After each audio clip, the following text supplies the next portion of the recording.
I'm Kevin, and I'm joined by my co-host with Harrison Bader like hair, Yeah, it's a weird ordeal. Katie is just proving to be childish. which is why I don't feel I would give $5 million to Jack Campbell.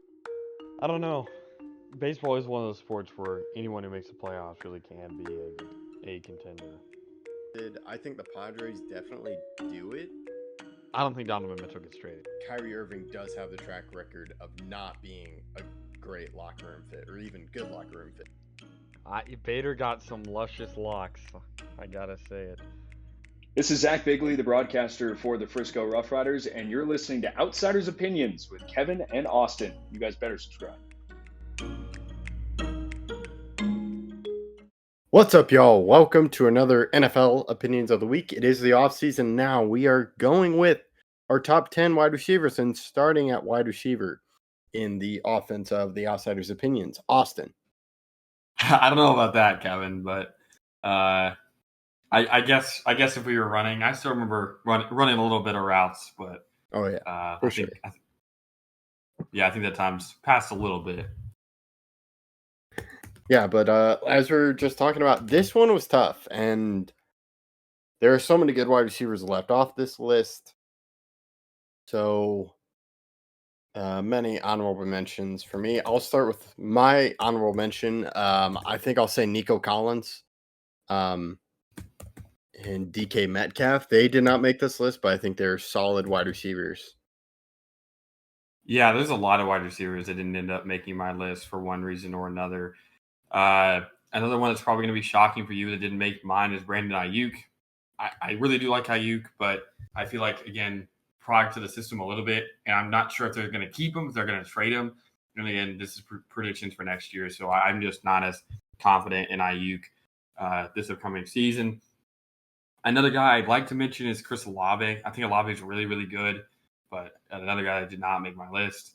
Michael Pittman Jr., really close, but did not make it. Stephon did not make it. Nico Collins did not make it. Yeah. It's a tight list, and there's a lot of players I think you'd want to see on it, but it's so deep, and there are so many players that deserve a nod that just aren't going to be able to get it. Yeah, and there are only 10 slots. That's why we have the honorable mentions. I don't have any of the players you have as honorable mentions on my list. They were tough cuts. Oh, you don't have Ayuk either? I don't have Ayuk either. He was tough because I'm like, he is a great wide receiver. However, it's such a stacked system. So I'll let you go with your 10.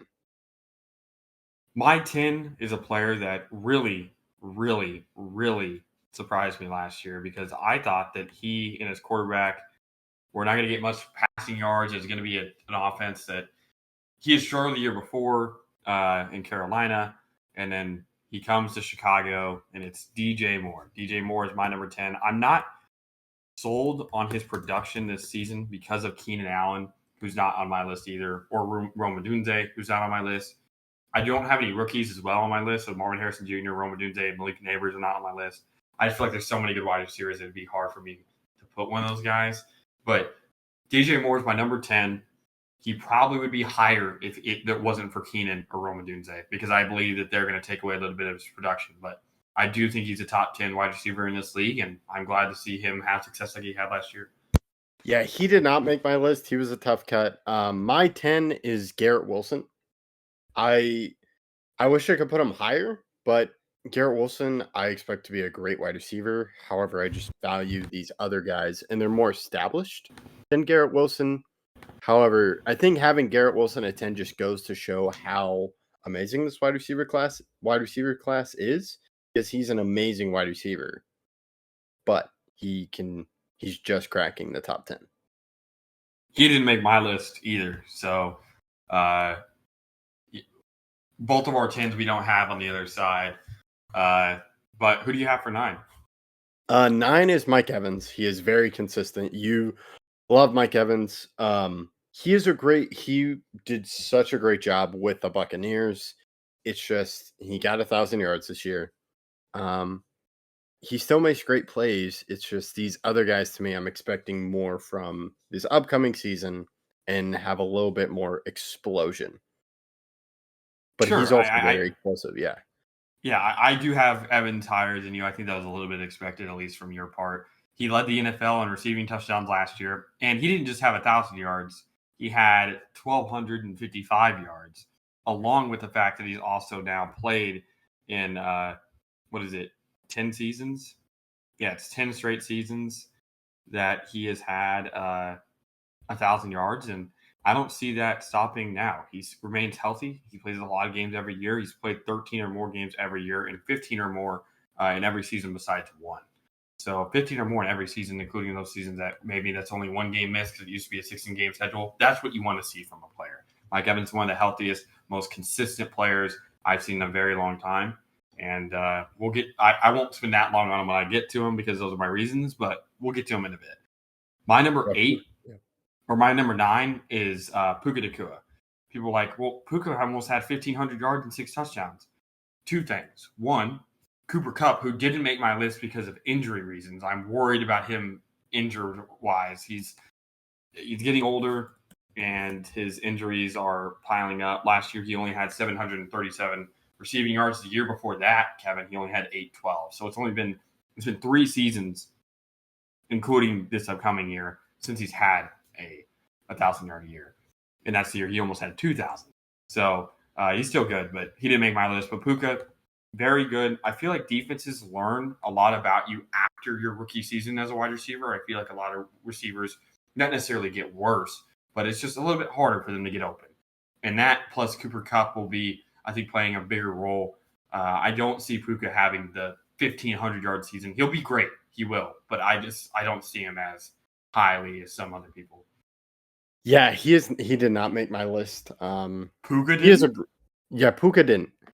It's just it was his rookie year. It was such an incredible year, but I just like all of these consistent guys. But he could definitely be cracking the top 10 next year. Okay. I'll go my 8. Yeah, you're right. Okay, my 8, this is where we get Mike Evans. Like I said before, one of the most consistent wide receivers of all time. A true people say he's not a Hall of Famer because he doesn't ever lead the league in stats, even though he led the league last year in touchdowns. He's a Hall of Famer in my mind, Kevin. I don't think it's really a conversation. He has 11,680 receiving yards with 94 receiving touchdowns. This season, he should, knock on wood for himself, get to 100 receiving touchdowns because he's at 94. So just an incredible player that I think will be good again this year. Yeah, my 8 is Deebo Samuel. He's not a traditional wide receiver, but he's still explosive, and he's just a great run after the catch. He does come out of the backfield. But to me, he deserves to be on the top 10 list. He is such a great weapon for the Niners. And to me, that's what also makes Brandon Ayuk great, is Deebo Samuel being at a weapon or wide receiver. If this was just weapon, he'd be higher, but considering it's a wide receiver list, that's why he's at 8. Okay. Yeah. Deebo did not make my list. Maybe it's the 49ers system, or maybe I'm just a 49ers hater, even though I had George Kittle as the best the best end, and Christian McCaffrey is the best running back. So I don't think I am. But he didn't make my list. Maybe it's because I like more traditional wide receivers, or Deebo struggled in the Super Bowl, and I feel like he could be exposed given the right defensive circumstances. But he's really good, and it's just, I think, a testament to how good the wide receivers are, more than a knock against the guys who don't make it. Yes, it's just how tight this list is. Like, I don't have Puka Nacua, but he is such a fantastic wide receiver. Had such a great year. It's really a tight list. I'll go to my 7. I wouldn't be surprised if you didn't have him on here. I have Amon-Ra St. Brown. I really like his ability as a wide receiver. I think he's really stepped up for the Lions. He had such a great year. But I think he's going to get more recognition this following year. However, to talk about Amon-Ra St. Brown, he was top 3. He was 3rd in total yards. He had 1,515 yards this year. He had a 72.6 catch percentage. And I expect him to do big things this year. Yeah, that's a great pick, Kevin. I have him higher than you. Okay. To be, if you want to be a little bit shocked, my number 7. It's a guy I love, one of my favorite wide receivers ever, Packer legend Devontae Adams. I think Father Time will catch up with him a little bit this upcoming year. Devontae's still really good, but they were forcing him the ball a lot last season. I don't necessarily know if he was his greatest last year. He only had a 58.9% cut percentage, and that's partially because they were forcing him the ball. I still believe that he's an elite level wide receiver, and given the right quarterback situation, he'd be great. But these last 2 years in Las Vegas, he has a 57.2% catch percentage versus all of his years in Green Bay was 66.1. So it's significantly lower. And again, it's not just him. The balls that are being thrown to him are not by the greatest of quarterbacks in the league. However, I still do believe that he's an elite level wide receiver. So I'll go into mine, number 6. This is a guy. So we don't have DK, but we do have AJ. So we have one of the Ole Miss guys in AJ Brown. AJ Brown is an incredible receiver. My one problem with AJ Brown is he's not consistent game to game at times. He'll have, his year, he had 1496 and this year 1456. So over the entire season, he can be consistent. But if you look at his game logs from this past season, he had 9 yards against the New York Giants in the last game of the year, a game that they kind of had to win. And then the game before that they really had to win the division, he only had 53 yards. He had 37 receiving yards and a touchdown against Buffalo. He had only 8 receiving yards against Kansas City, 29 receiving yards against Minnesota. But then he also has games where he has 175, 127, 131, 131, 137, 130. So his peak, Kevin, is arguably the best wide receiver in the league. But I don't know number 1 wide receivers to get held to 8 yards in a game versus Kansas City. That doesn't happen. So while he has the high end that is maybe the highest or close to the highest, his lows are much lower than these next 5 guys that I have after him. And I would say these top 6 are in their kind of a league of their own. When you get to 6, for me, these top 6 are truly game changers.